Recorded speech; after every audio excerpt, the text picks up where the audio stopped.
हाँ भाई, class 10th में आ गए और सोच रहे हो साइंस कैसे पढ़नी है। इस वीडियो में मैं आपको एक ऐसा रोड मैप, एक ऐसी स्ट्रेटेजी और एक ऐसा प्लानर देने वाली हूँ कि आपके लिए 95% मार्क्स, 98% मार्क्स साइंस में स्कोर करना बहुत इजी हो जाएगा।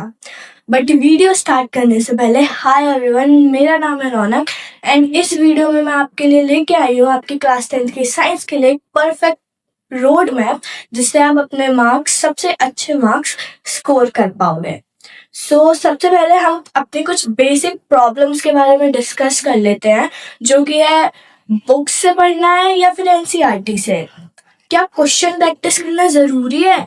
एनसीईआरटी पढ़नी भी होती है या फिर लेक्चर से काम हो जाता है? रिवीजन कैसे करें?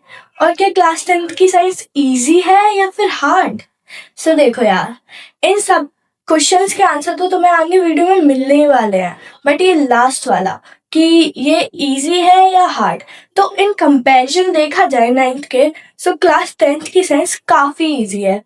तुम इसे बहुत आराम से पढ़ लोगे। अगर क्लास 10 में तुम्हारे थोड़े बहुत कम मार्क्स आए भी हो, पर नो वरीज, तुम्हारे क्लास 10 में बहुत अच्छे हैं क्योंकि ये इट्स एक्चुअली वेरी इजी। अब हम धीरे धीरे अपने स्टेप्स पे बढ़ते हैं। सबसे पहला कि मेक योर बेसिक्स स्ट्रॉन्ग। तुम्हें अपने बेसिक चैप्टर्स को स्ट्रॉन्ग रखना पड़ेगा।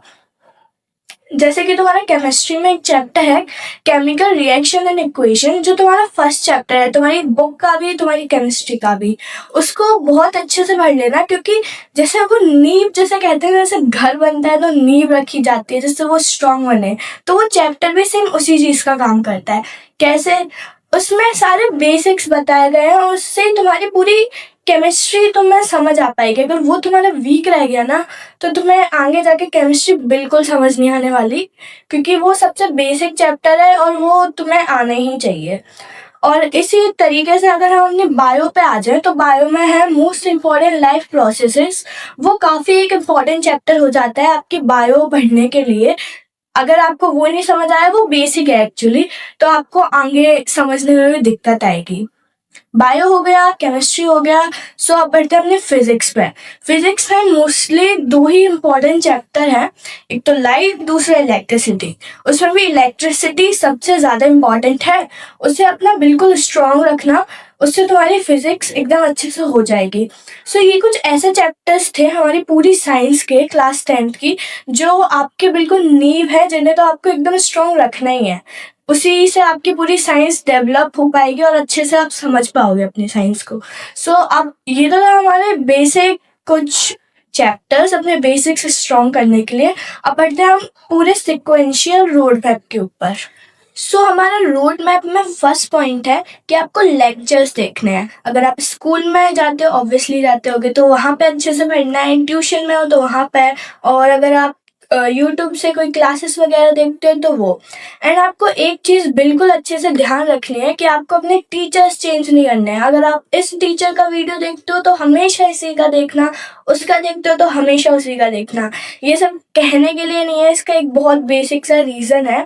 फॉर एग्जाम्पल, अगर इस टीचर ने किसी चीज़ को अलग मेथड, मतलब किसी मेथड से समझा दिया और दूसरे वाले ने अलग से समझा दिया, तो तुम कंफ्यूज हो जाओगे कि आखिर कौन सा सही है, और तुम बहुत ज़्यादा कंफ्यूजन क्रिएट हो जाएगी कि कैसे पढ़ना है।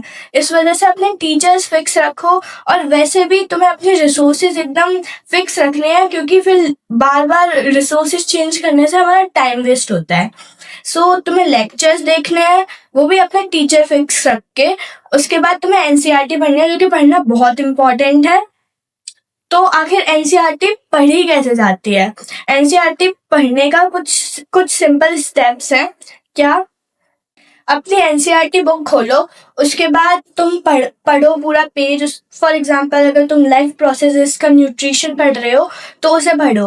उसके बाद तुम्हें जो भी उस पूरे पेज में इम्पोर्टेंट लगे, उसे अपने पेन, पेंसिल या जो भी तुम्हारे पास है उससे अंडरलाइन करते जाओ धीरे धीरे। जब तुम्हारा वो पूरा हो जाए, तुम्हें उसमें जो भी क्वेश्चंस तुम्हें लग रहे हैं कि ये क्वेश्चंस बन सकते हैं, तो वहाँ पे क्वेश्चंस लिख दो। जैसे कि एक टॉपिक में ही बनना है, तुम न्यूट्रिशन पढ़ रहे हो तो तुम वहीं पे लिख दो व्हाट इज न्यूट्रिशन। अगर तुम अगली बार, ऑब्वियसली अगली बार पढ़ना ही है उसे, तुम वापस उसे रिवाइज करने आ रहे हो तो तुम्हें अब पूरा पेज फिर से नहीं पढ़ना है, तुम्हें सिर्फ वो क्वेश्चंस पढ़ने हैं और वो अंडरलाइन चीजें पढ़नी है, फिर से नहीं पढ़ना होता पूरी एनसीईआरटी को। वो हमारा रिवीजन का मेथड है, उसके बारे में हम आगे बात करेंगे। बट ये तो हमारे हो गए 2 पॉइंट्स। पहले तो लेक्चर्स देखने अपने, सबसे पहले लेक्चर्स, उसके बाद एनसीईआरटी, क्योंकि अगर तुम पहली एनसीईआरटी पढ़ने बैठ जाओगे तो तुम्हें समझ नहीं आ पाएगा। उसकी लैंग्वेज थोड़ी सी डिफिकल्ट होती है, ज्यादा नहीं। हमारे 2 पॉइंट्स हो गए। हमारा तीसरा पॉइंट है कि आपको नोट्स बनाने हैं। कैसे? अगर आप लेक्चर्स देख रहे हो तो साथ साथ में शॉर्ट नोट्स बनाओ या फिर लॉन्ग नोट्स बनाओ। मैंने नोट्स कैसे बनाते हैं उस पर एक पूरी सेपरेट वीडियो डाल रखी है पहले ही, आप उसको देख लेना, आपको और ज़्यादा क्लियर हो जाएगा कि आखिर नोट्स कैसे बनाने होते हैं। बाकी अभी के लिए आप उसमें वीडियो देख रहे हो, लेक्चर देख रहे हो, कहीं पर भी हो, तो आपको अपने साथ साथ में नोट्स बनाना है, या फिर तो वो ख़त्म होने के बाद बनाने, बट बनाने ज़रूर है क्योंकि नोट्स बनाना बहुत इंपॉर्टेंट होता है। मैंने उस वीडियो में बताया है, आप उसे देख सकते हो। ये तो हमारा हो गया नोट्स बनाना। उसके बाद जब आपकी पूरी एनसीईआरटी हो जाए, आपने चैप्टर पढ़ लिया है पूरा, उसके बाद आपको क्या करना है, एनसीईआरटी के पीछे एनसीईआरटी एक्सरसाइज दी जाती है, आपको उसे पूरा सॉल्व करना है। और बीच बीच में इन टेक्स्ट क्वेश्चंस होते हैं, आपको वो ही पूरे सॉल्व करने हैं। उसका रीज़न ये है क्योंकि वो क्वेश्चंस कई बार डायरेक्टली सीबीएसई में आ जाते हैं, इस वजह से वो काफ़ी इंपॉर्टेंट है। इनफैक्ट आपको केमिस्ट्री की एक्टिविटीज़ पे सबसे ज़्यादा ध्यान देना है क्योंकि इन एक्टिविटीज़ भी डायरेक्ट आ जाती है। तो केमिस्ट्री की एक्टिविटीज़, एनसीईआरटी क्वेश्चंस और इन टेक्स्ट क्वेश्चंस बहुत इंपॉर्टेंट है, उनको ज़रूर कर लेना। ये हो गया हमारा 4th पॉइंट रोड मैप का। और 5th है हमारा पीवाईक्यूज एंड क्वेश्चन बैंक। आपका जब पूरी एनसीईआरटी कंप्लीट हो जाए तो आप पीवाईक्यू सॉल्व करो, क्वेश्चन बैंक सॉल्व करो।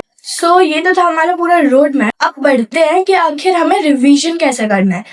रिवीजन करने के भी कुछ सिंपल स्टेप्स हैं। आपको पहले तो डेली रिवीजन करना है, जिससे आप चीज़ों को बार बार भूलोगे नहीं और आपके लिए वो हमेशा रिफ्रेश रहेंगे। और जब भी आपका एक चैप्टर खत्म हो रहा है तब आपको रिवीजन करना है उस पूरे चैप्टर का। एंड जब आपके कोई टेस्ट है, पीरियोडिक टेस्ट, हाफ ईयरली, कुछ भी है, उससे पहले आप रिवीजन करना है, जो कि आप करते भी होगे। ये तो था हमारा रिवीजन। बट कुछ फाइनल टिप्स जो आपको हमेशा याद रखनी है।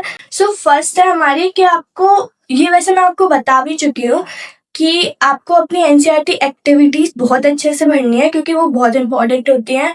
दूसरा कि क्लास 10th की साइंस बहुत इजी है, आपको ज़्यादा पैनिक नहीं करना है। और तीसरा, जितने ज़्यादा आप क्वेश्चन प्रैक्टिस करोगे उतने आपके मार्क्स अच्छे आएंगे क्योंकि एट द एंड आपके क्वेश्चन से मैटर करते हैं। ये था हमारा पूरा video. I hope you liked it.